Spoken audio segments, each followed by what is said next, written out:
Mesdames, Messieurs, première question. Quelle est la place que les écrans occupent dans la vie de ces jeunes? À vous la parole, messieurs, dames. Déjà, bonjour, je m'appelle Sémi. Un peu plus fort, oui. Bonjour, je m'appelle Sémi, donc j'ai 15 ans. Déjà, moi, j'utilise beaucoup les écrans. Ce que je fais avec, je joue beaucoup aux jeux vidéo, je passe beaucoup de temps devant la télé avec ma famille. Je fais pas grand chose d'autre à part ça. Donc,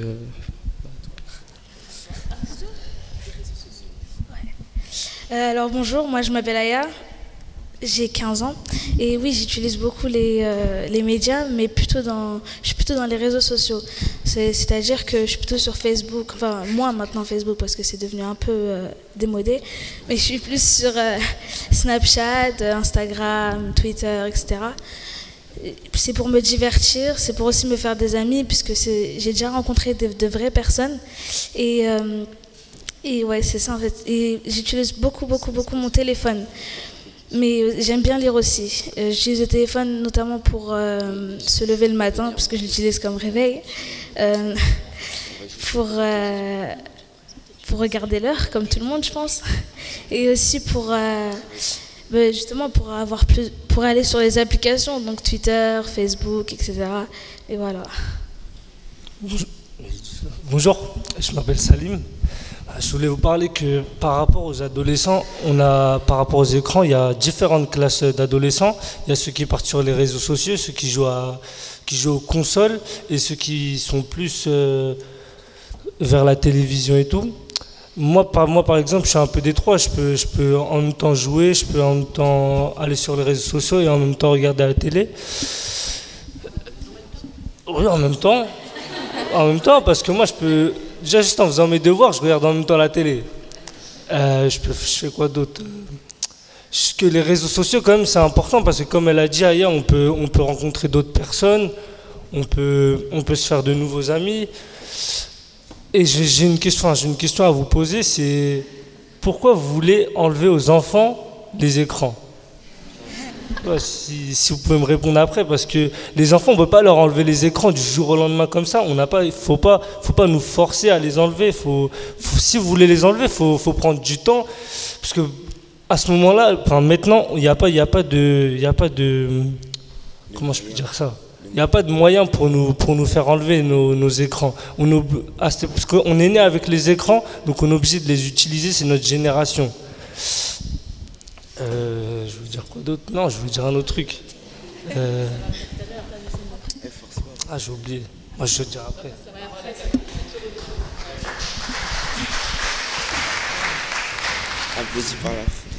Donc bonjour, moi je m'appelle Kenza, j'ai 15 ans et moi j'utilise plus l'ordinateur en tant qu'artiste, on va dire, entre guillemets, parce que je partage mes œuvres, mes écrits, mes dessins et je trouve que c'est un moyen pour m'ouvrir à un public extérieur et je trouve que c'est quelque chose de fabuleux parce qu'en fait avec ça, j'obtiens la vie extérieure aussi d'autres personnes qui viennent d'autres pays. Par exemple, moi je parle avec des Américaines, Anglaises, pas encore avec des Canadiennes, mais je commence à avoir contact avec. Et donc, en fait, avec elles, on ne s'est pas encore vu, mais on en parle.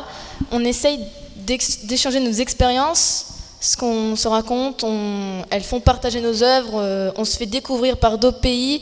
Et c'est quelque chose de fabuleux, parce que ça m'encourage à continuer, à partager mes dessins. Et ce contact avec le monde extérieur, je trouve que c'est fabuleux. En fait, c'est pas comme si on montrait un dessin à quelqu'un avec qui on a l'habitude de parler. Enfin, il va nous dire c'est beau, c'est joli, voilà. Alors qu'un avis extérieur, il va plus critiquer. Il nous connaît pas personnellement. Il va nous dire par exemple ça va pas, il faut changer, il faut que tu améliores. Et donc on aura plus de critiques. Et donc c'est ce qui va nous aider à améliorer. Et aussi j'utilise un peu le jeu vidéo. Ça c'est pour me divertir aussi, parce que après 8 heures de cours quand même, on n'a pas envie de travailler, on a juste envie de tout balancer derrière et de se détendre. C'est tout ce qu'on a envie de faire.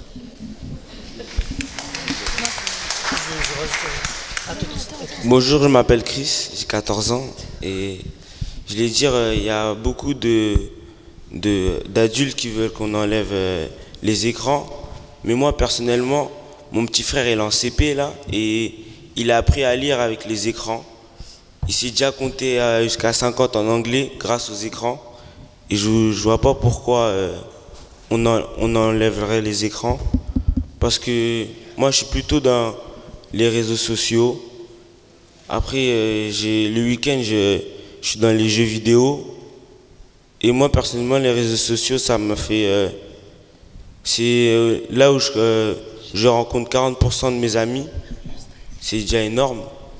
Parce que grâce à ça, je mets des photos de moi du foot. Et il y a des gens qui s'intéressent à moi.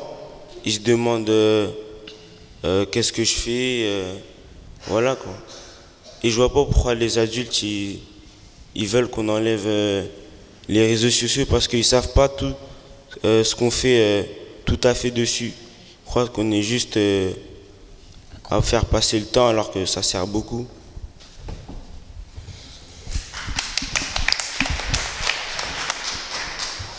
Bonjour, je m'appelle Olivier, j'ai 15 ans. Déjà j'ai entendu des trucs qui sont pas forcément vrais. Donc entre le maire et Bernard Stiger, je sais pas, excusez-moi si j'écorche votre nom, vous dites que les jeux vidéo rendent bêtes. Je suis pas d'accord du tout. Il y a une étude qui a été faite que les jeux vidéo baissent la moyenne des gens qui jouaient de 0%, contrairement à la réalité, la télé-réalité qui la baisse de 30%. Donc je suis pas d'accord déjà avec ça. Vous dites que vous êtes en guerre contre des enfants en quelque sorte, parce que nous, on est quasiment les seuls protecteurs des écrans parce qu'on les consomme. Non mais vraiment, parce que, voilà. Techniquement, les enfants, dans le latin, ça veut dire les personnes qui ne parlent pas. Donc techniquement, c'est les philosophes en quelque sorte contre des enfants, quoi. Donc des gens qui n'ont aucun pouvoir juridique, pas juridique, mais voilà quoi, qui n'a aucun pouvoir. Donc déjà ça, je trouve ça bien qu'on puisse nous exprimer, mais pas assez, je trouve. La philosophie aussi, je tiens à le dire, c'est l'art de réfléchir, mais pas forcément juste. C'est un art de réfléchir. C'est pas forcément vrai. Et je voudrais savoir si déjà les gens qui sont venus ici pour parler ont déjà joué aux jeux vidéo pendant leur enfance, parce que c'est pas du tout ça. J'ai halluciné quand j'ai entendu ce que vous avez dit. Voilà. Même déjà joué tout court, ou déjà été sur internet très longtemps, ou vous avez déjà parlé en envoyant des SMS et tout ça. Donc oui forcément, mais pas au niveau où on le fait. Je tiens à dire aussi que la technologie fait peur. Je pense que quand le foot a été créé, que les gens ont toujours eu peur. Ils disaient à notre époque on faisait pas ça, on faisait des trucs beaucoup plus intéressants. Donc forcément ça fait peur aux gens de la nouvelle technologie, par exemple les ordinateurs. Mais je pense qu'avec le temps ça va passer, ça va se normaliser comme avec tout, quoi. Donc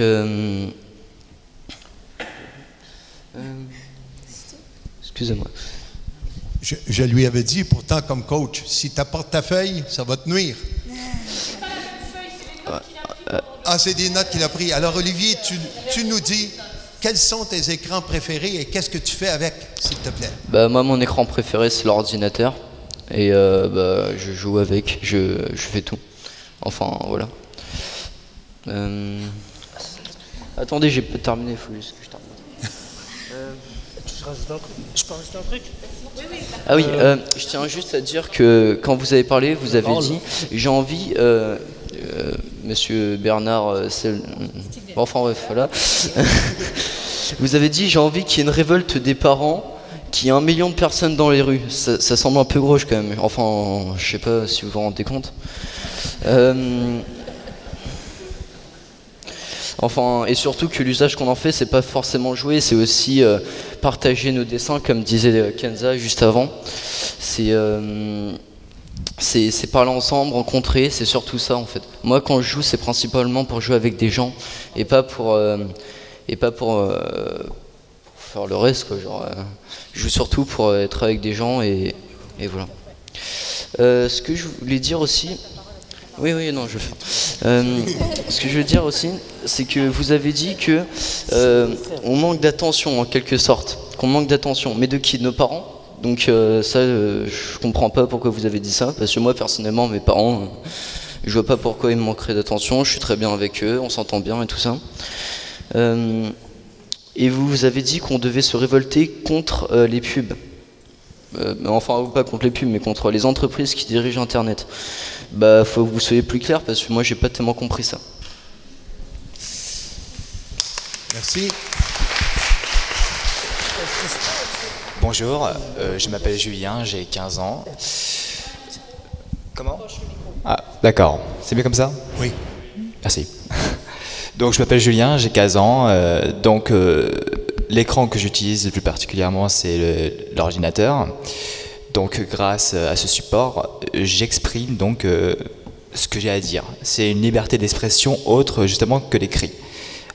Grâce au dessin numérique, grâce aux jeux vidéo, grâce à n'importe quel support qui a pu être créé dessus, je peux m'exprimer librement, parler à des personnes dans le monde, et ça c'est quelque chose d'exceptionnel, que même dans la vraie vie, en dehors des écrans, on pourra peut-être ne pas avoir l'opportunité de parler à des étrangers, avoir l'opportunité de parler à des gens qui ne vivent pas forcément en France.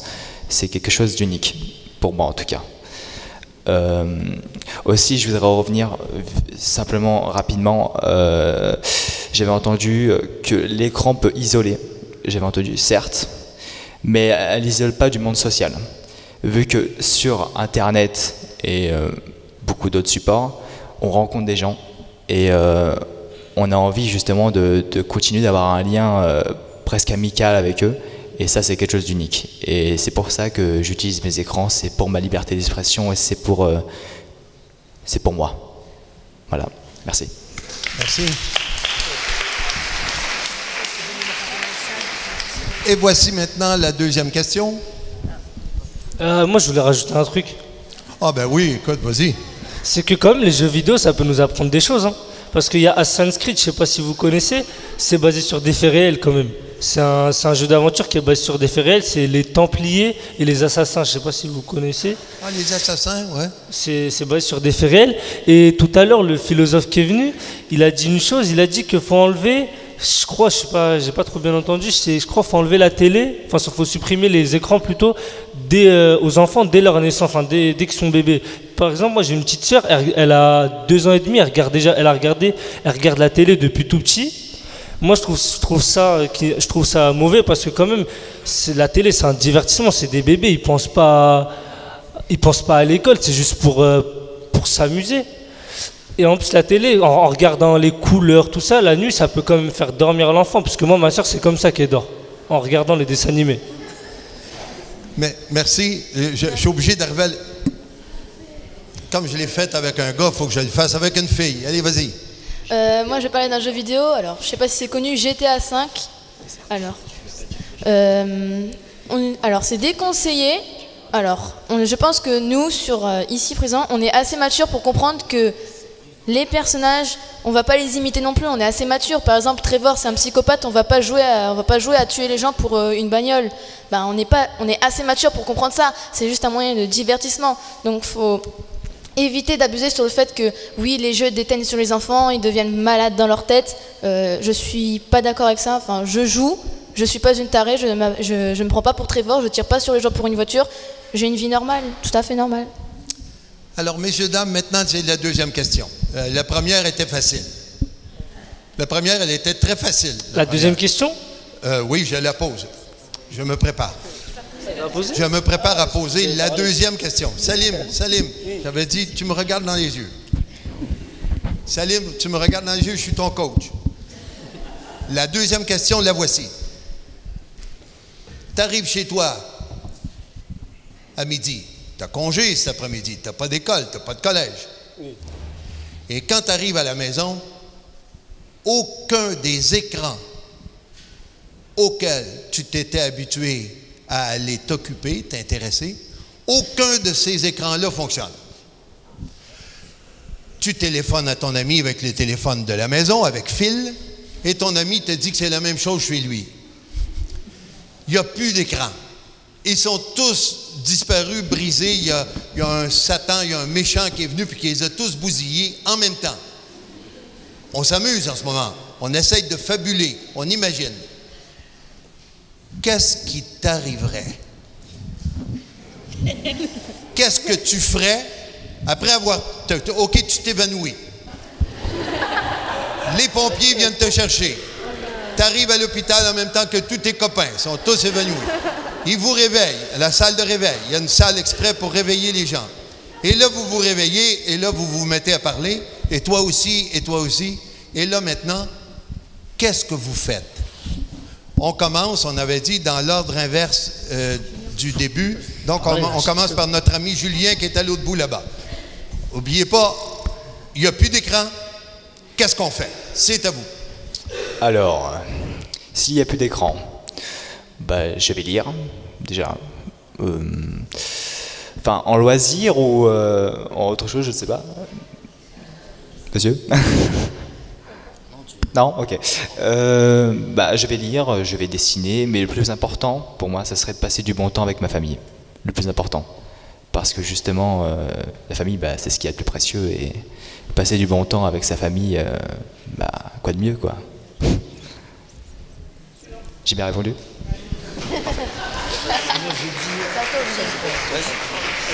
Olivier.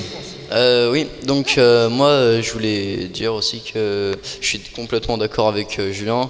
Ça sera à peu près la même chose, mais sauf que moi ça serait aussi pour mes amis, que j'aimerais passer du bon temps aussi avec mes amis et ma famille, enfin à peu près tout le monde que j'apprécie, quoi. Voilà. Et passer du bon temps, Olivier, avec des amis, tu ferais quoi? À part, t'as parlé un peu. Disons que tu passes une demi-heure, une heure et demie, et passer du bon temps avec des amis, c'est faire quoi pour toi? Bah, peut-être jouer au ballon, sortir, enfin, comme ce qu'on fait maintenant, quoi, genre, enfin, sortir, jouer, enfin, c'est pas parce qu'on joue beaucoup aux écrans qu'on joue pas, qu'on n'a pas une vie extérieure. Et Christ? Moi, si je rentre, ben, déjà, j'ai demandé pourquoi il y a ça. Après j'aurai, plus le temps il va passer, plus je vais passer, plus ça va passer, parce que c'est pas une personne qui m'a dit de couper les écrans devant moi. Enfin, je sais pas, la personne elle sera pas devant moi pour dire ouais, maintenant c'est fini les écrans.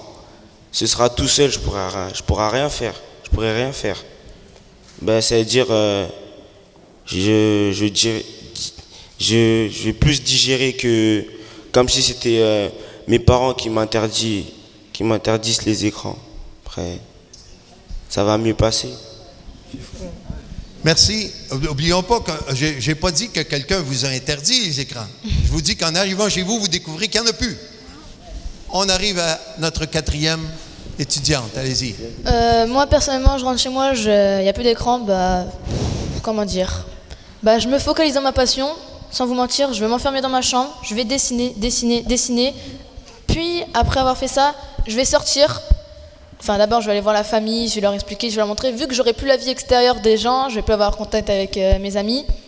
Je vais d'abord me montrer et je vais leur demander d'être beaucoup plus sincère sur mes dessins. Après, je vais sortir voir le monde. Enfin, j'irai moi-même dehors, parce que c'est vrai que la vie extérieure sur Internet, c'est bien. Mais aussi, il y a dehors, mais c'est beaucoup plus difficile de communiquer. On ne va pas montrer aux gens dehors, tiens, regardez mes dessins, nanani, nanana. Bah, je trouve ça bizarre, mais bon. Après, je vais sortir voir du monde, je vais essayer de me libérer un peu. C'est vrai qu'arrêter un peu, ça nous ferait pas mal de bien. Mais sinon, après, me couper du monde pour la vie, bah, ça, je me débrouillerai. Mais sinon, après, je peux m'en passer, c'est pas... Enfin, on m'y a pas forcé, c'est comme ça, bah, je m'y ferai. Je le digérerai en une semaine environ. Merci. Déjà, moi, la première chose, c'est que si je rentre chez moi maintenant et je trouve qu'il n'y a plus d'écran, déjà, je vais mal le prendre, ça c'est sûr. Parce que c'est sûr que quelqu'un les a enlevés déjà, de une.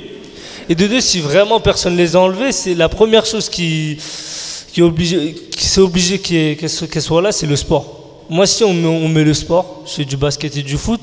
Si je joue au foot et au basket, ça me suffit, parce que en faisant du sport, en se défoulant, je ne vais pas penser à sortir mon portable, à sortir ma tablette, à jouer. Je vais rester avec mes amis, je vais me défouler avec eux. Et la deuxième chose, moi je trouve que si on voyage, ça ça peut nous libérer. Parce que moi, pendant les grandes vacances, quand je pars de France, juste avant que l'avion décolle, j'appelle tout le monde, je leur dis je pars, mais dès que l'avion décolle, je calcule plus mon portable jusqu'à ce que je rentre en France. Et ça peut durer pendant 2 mois, par exemple. Je calcule personne. Hein. Ah, c'est bon. Merci, Salim. Alors moi, si je rentre et qu'il n'y a plus d'écran à la maison, alors là, je sais pas comment je vais faire en fait. En fait, non, c'est pas possible. Alors déjà, je vais lire, c'est sûr, parce que j'aime bien lire. Et la deuxième chose, c'est que je vais profiter de la famille. En tout cas, je vais rigoler avec eux, je vais jouer, je vais profiter de la famille. Sinon, je vais voir des amis, on va jouer et tout ça. Et puis aussi jouer au sport, enfin, faire du sport. Parce que ça, moi aussi, j'aime bien en fait. C'est comme ça, j'aime beaucoup faire du sport en fait. Sinon, c'est lire. Et dessiner peut-être, comme Kenza. Merci.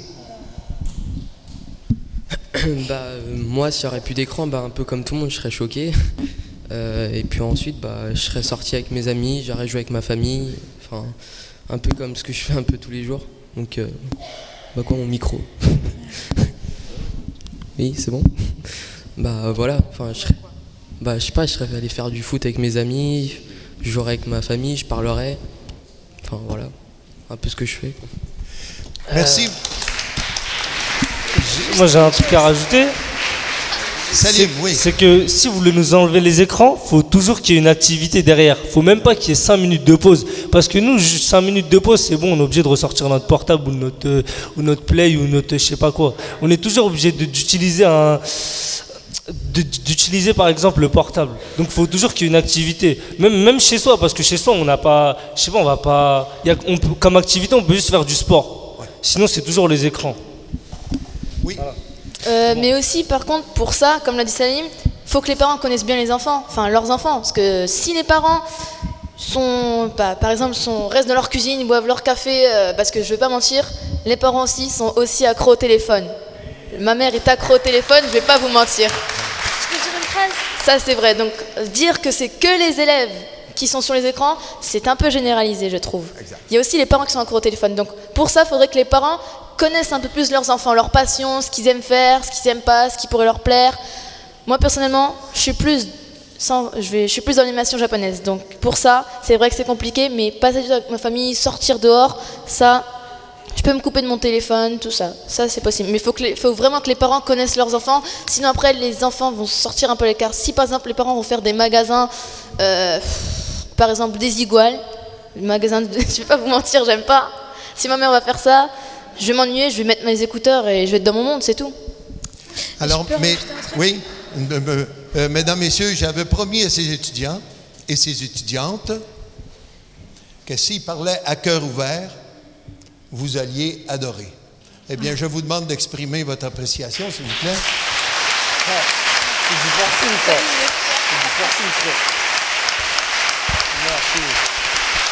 Merci.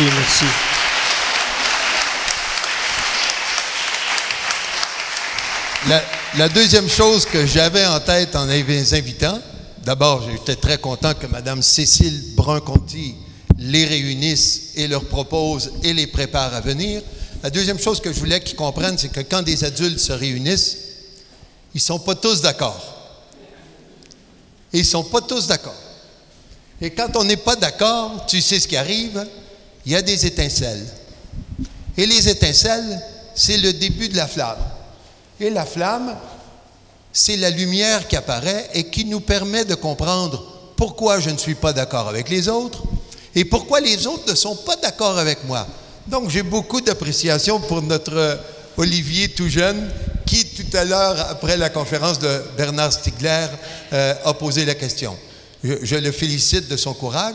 Je félicite tous ces 7 jeunes étudiants de leur courage d'être venus avec nous. Et je nous invite une dernière fois à les applaudir pendant qu'ils vont quitter la scène.